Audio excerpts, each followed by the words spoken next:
नमस्कार, राधे राधे दोस्तों। तो आज की हमारी क्लास है HD04 यानी हिंदी साहित्य का इतिहास। चलिए बिना समय गंवाए वीडियो को शुरू करते हैं। पहला प्रश्न है, आदिकाल को वीर गाथा काल नाम किसने दिया और क्यों दिया?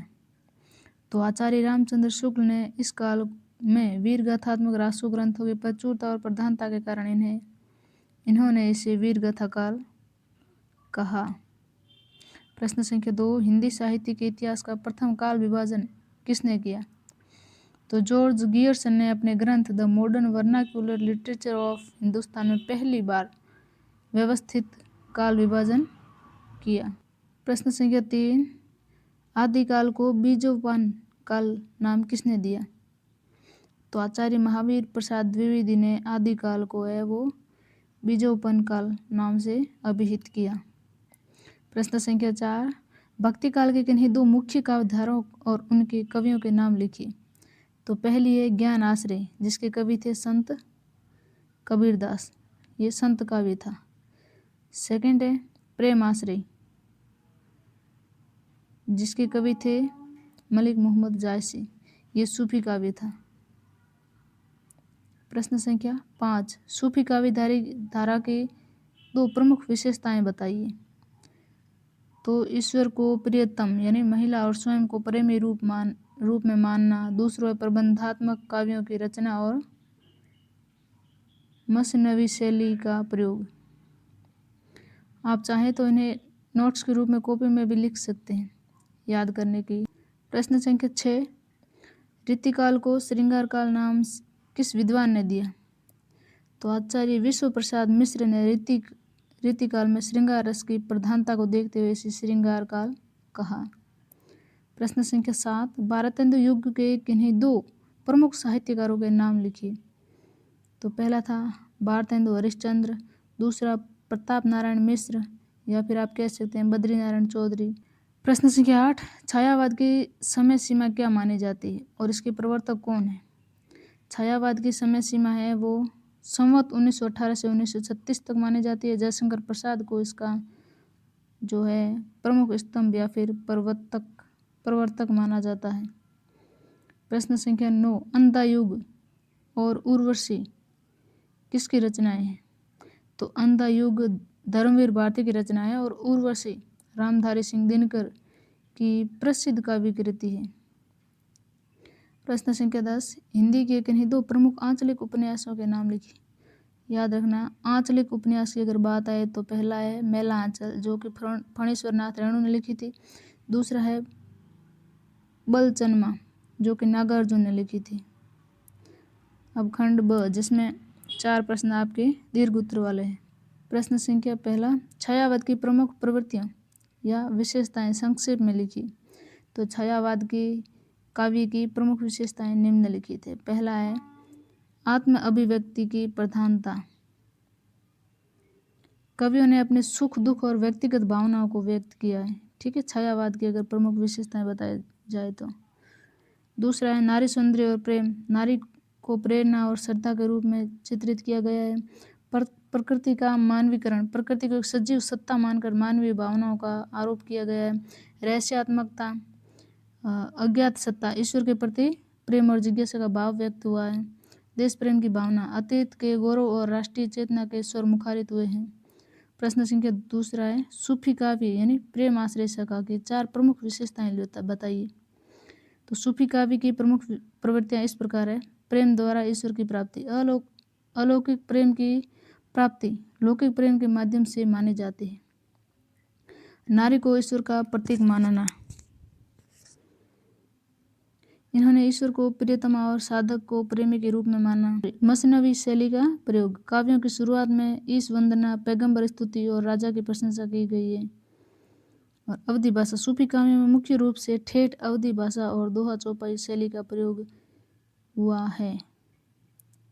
प्रश्न संख्या 3, प्रगतिवाद और प्रयोगवाद में मुख्य अंतर स्पष्ट कीजिए। तो इन दोनों में मुख्य अंतर है। पहला, विचारधारा का अंतर, प्रगतिवाद मार्क्सवादी विचारधारा से प्रभावित है, जबकि प्रयोगवाद है वो फ्रायड या मनोविश्लेषणवाद पर आधारित है। दूसरा है मुख्य विषय, प्रगतिवाद शोषित वर्ग यानी मजदूरों की पीड़ा की बात करता है, जबकि प्रयोगवाद है मध्यम वर्गीय मानव की कुंठा और निराशा को चित्रित करता है। कला बनाम भाव, प्रगतिवाद में विषय वस्तु को महत्व दिया गया है, जबकि प्रयोगवाद में शिल्प और नए प्रयोगों पर बल दिया गया है। प्रश्न संख्या चौथा है, द्विवेदी युगीन काव्य की प्रमुख विशेषताएं क्या है? तो आचार्य महावीर प्रसाद द्विवेदी के नाम पर पड़े इस युग की मुख्य विशेषताएं निम्न प्रकार है। राष्ट्रीयता की भावना, देश प्रेम, स्वदेश गौरव और पराधीनता के प्रति आक्रोश की भावना।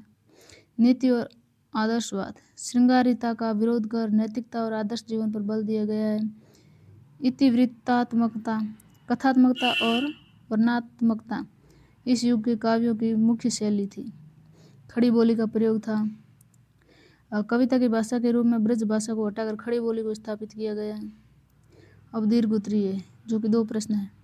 प्रश्न संख्या पहला, हिंदी कहानी के उद्भव और विकास यात्रा को विभिन्न चरणों में विभाजित करते हुए समझाइए। तो हिंदी कहानी विधा का विकास आधुनिक काल की महत्वपूर्ण घटना है। विकास की दृष्टि से इसे 4 चरणों में विभाजित किया गया है। पहला है प्रेमचंद युग, प्रेमचंद पूर्व युग यानी प्रारंभिक काल। किशोरीलाल गोस्वामी की इंदुमती यानी 1900 को शुरुआती कहानी मानी जाती है।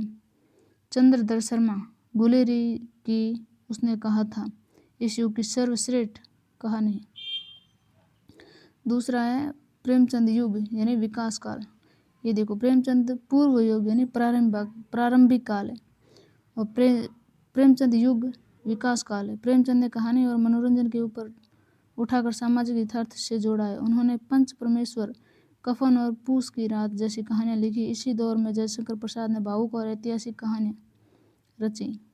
प्रेमचंदोत्तर युग यानी वैचारिक काल। इस युग में कहानी मनोविश्लेषणवाद और प्रगतिवाद की ओर मुड़ी। जैनेन्द्र अज्ञेय और इलाचंद्र जोशी ने मानव मन की परतों को खोला। दूसरी ओर यशपाल ने सामाजिक विषमता पर प्रहार किया। नई कहानी और समकालीन दौर। 1950 के बाद मोहन राकेश, कमलेश्वर और राजेंद्र यादव के नेतृत्व में नई कहानी आंदोलन शुरू हुआ, जिससे शहरी जीवन के अकेलेपन और स्त्री पुरुष संबंधों के तनाव को केंद्र में रखा। आज की कहानी दलित चेतना और स्त्री विमर्श जैसे विषयों को समेटे हुए। दूसरे की उसने भक्ति काल की प्रमुख परिस्थितियों पर विस्तृत प्रकाश डाली। तो हिंदी साहित्य का भक्ति काल है वो परिस्थितियों के घात प्रतिघात का परिणाम था, जिसे निम्नलिखित बिंदुओं में से समझा जा सकता है। तो राजनीतिक परिस्थितियाँ, इस काल में भारत पर विदेशी शासकों जैसे कि तुगलक, लोधी और मुगल का शासन था। राजाओं के आपसी संघर्ष और विदेशी आक्रमणों के कारण चारों ओर अशांति, पराजय और घोर निराशा का माहौल था। ऐसे समय में हताश जनता के पास भगवान की शरण में जाने के अलावा कोई मार्ग था ही नहीं। सामाजिक परिस्थितियाँ क्या थी? समाज पूरी तरह छुआछूत, जाति पाति के बंधनों और ऊंच नीच की भावना से ग्रसित था। सती प्रथा, बाल विवाह और अंधविश्वास चरम पर थे। कबीर और तुलसी जैसे संतों ने इस विकृत समाज को सुधारने और सामंजस्य स्थापित करने का प्रयास किया। सांस्कृतिक परिस्थितियाँ, सांस्कृतिक रूप से यह युग संक्रमण का था। सूफी संतों और भक्ति आंदोलनों के संतों ने सांस्कृतिक एकता का संदेश दिया। संगीत, चित्रकला और स्थापत्य कला में हिंदू मुस्लिम शैलियों का मिश्रण होने लगा। अब निष्कर्ष अगर देखा जाए तो इन विपरीत परिस्थितियों के बीच ही भक्ति काव्य का उदय हुआ। शासकों के अत्याचार और सामाजिक कुरीतियों के विरुद्ध संतों ने प्रेम, ज्ञान और भक्ति का जो संदेश दिया, उसी ने भक्ति को हिंदी साहित्य का स्वर्ण युग का बनाया। अगर क्लास अच्छी लगी तो इसे लाइक कर और चैनल को सब्सक्राइब कर देना। जय हिंद, जय भारत।